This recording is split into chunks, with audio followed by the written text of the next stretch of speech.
बात अब इंदौर की करते हैं। इंदौर के शाहबानो प्रकरण पर बनी फिल्म हक अब कल सिनेमाघरों में रिलीज हो सकेगी। इंदौर हाई कोर्ट में आज हुई सुनवाई के बाद फिल्म की रिलीज को हरी झंडी दे दी गई। दरअसल इस फिल्म के कुछ सीन और डायलॉग्स पर इंदौर में रहने वाले शाहबानों के परिजनों ने आपत्ति करते हुए फिल्म पर रोक लगाने की मांग की थी। देखिए कोर्ट ने क्या कुछ कहा हक फिल्म पर उठे विवाद के बारे में हमारी इस रिपोर्ट में। बड़े पर्दे पर शाहबानों का जुनून जब गरमाया था कौम वर्सेस कानून।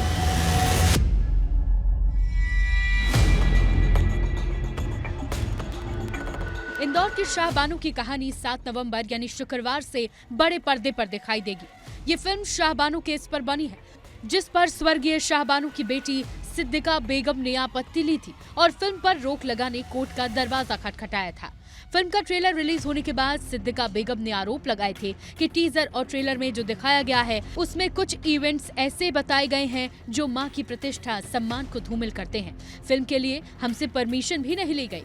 उसको देख के हमने इनको नोटिस दिए थे। नोटिस के जवाब में इन्होंने जो कोर्ट में कहा है कि हम उस पर नहीं बना रहे हैं, तो हमने यही कहा कि जब आप बोल रहे हैं तो आप हमारी नानी का नाम यूज क्यों कर रहे हैं।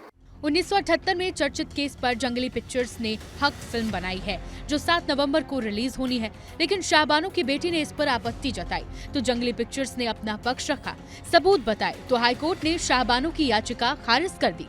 माननीय न्यायालय द्वारा हमारे तर्कों पर आदेश पारित करा गया। उन्होंने स्पेसिफिक मेंशन करा है कि पहला कि इनकी पिटीशन डिले सफ़र करती है, क्योंकि मामला 2024 में सबके नॉलेज में था, पिक्चर बन रही है, मगर इनके द्वारा कुछ भी एक्शन इनिशिएट नहीं करा गया।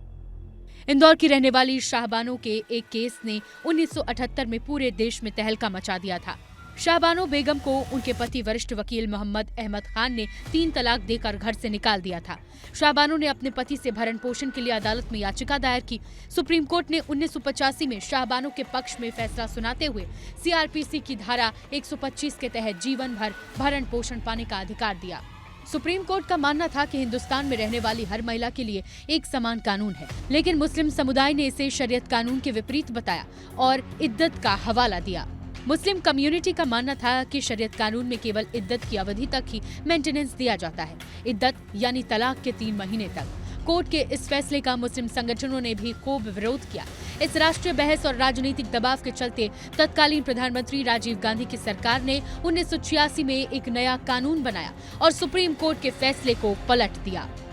इस तरह शाहबानो जीत कर भी केस हार गई थी। अब इस चर्चित फैसले पर फिल्म हक आने वाली है। अब ये फिल्म की स्टोरी किस एंगल पे बनाई गई है ये नहीं कहा जा सकता, लेकिन ये अच्छा है कि कम से कम आज की पीढ़ी को उस विवाद के बारे में जानकारी मिलेगी और लोग समझेंगे वो आखिर वो मामला क्या था। ये फिल्म शाहबानो के जीवन और 1970 के दशक में महिलाओं के अधिकारों को लेकर चले ऐतिहासिक मुकदमे पर आधारित है। फिल्म में शाहबानो का और उनके पति का नाम कैरेक्टर्स को नहीं दिया गया है। इसके अलावा तमाम तर्क रखे गए थे। उन तर्कों से सहमत होकर इंदौर हाई कोर्ट ने यह फैसला लिया कि फिल्म को रिलीज होने दिया जाए, उस पर रोक न लगाई जाए। यह कहते हुए शाहबानो की बेटी सिद्दीका बेगम खान का याचिका खारिज कर दी गई। बंटी राठौड़ के साथ पुनीत विजयवर्गीय, विस्तार न्यूज, इंदौर। दरअसल इन दिनों बॉलीवुड में बायोपिक यानी कि किसी के जीवन पर फिल्म बनाने का चलन बहुत बढ़ गया है। ऐसे में विवाद भी खूब होते हैं। इंदौर की रहने वाली शाहबानो अब तो नहीं रही, मगर उन्होंने जो केस लड़ा उसे भारतीय मुसलमान महिलाओं के हक की लड़ाई के तौर पर देखा गया। भरण पोषण का ये केस जीत कर भी वो सरकार की नीतियों के आगे हार गई थी। राजीव गांधी की सरकार ने इस केस के फैसले पर रोक लगाकर बड़े विवाद को जन्म दिया था और इस निर्णय से उनकी उदारवादी छवि को गहरा धक्का लगा था।